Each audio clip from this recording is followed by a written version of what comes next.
জীবনে প্রথমবার আমি গেলাম কালীঘাটের মাকে পুজো করতে। হ্যাঁ, বহু বছর ধরে আমি চেষ্টা করেছি। কালীঘাট আমি বহুবার গেছি আর চেষ্টাও করেছি পুজো দেওয়ার, কিন্তু বলে না, যতক্ষণ মা না চাইবে ততক্ষণ কিছুই সম্ভব না। কিন্তু হ্যাঁ, সেদিন মনস্থির করে গেছিলাম যে মাকে পুজো না দিয়ে বাড়িতে ফিরবই না।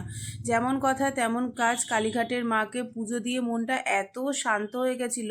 পুজোর ওখানে তো ক্যামেরাটা অ্যালাউ করেনি, তাই তোমাদেরকে মায়ের মুখ তো আমি দেখাতে পারলাম না। কিন্তু বাইরের মানে ভাইবটা এত সুন্দর ছিল যে বসে সত্যিই মন শান্ত হয়ে যাচ্ছিল। এত বছরের ইচ্ছে যখন পূরণ হয় না, তখন মনের আনন্দটাই এক্কেবারে অন্যরকম থাকে। মায়ের মুখটা এত মিষ্টি ছিল যে দেখেই মন ভরে যাচ্ছিল। ওখান থেকে পুজো টুজো দিয়ে বেরিয়ে বাইরেই একটু ফুচকা খেয়ে সোজা চলে আসি বাড়ি। সারা দিনের কাজ, সারা দিনের ক্লান্তি যেন সব কিছুতে এখন আমার শরীর বড্ড ক্লান্ত। দেখা করব তোমাদের সাথে।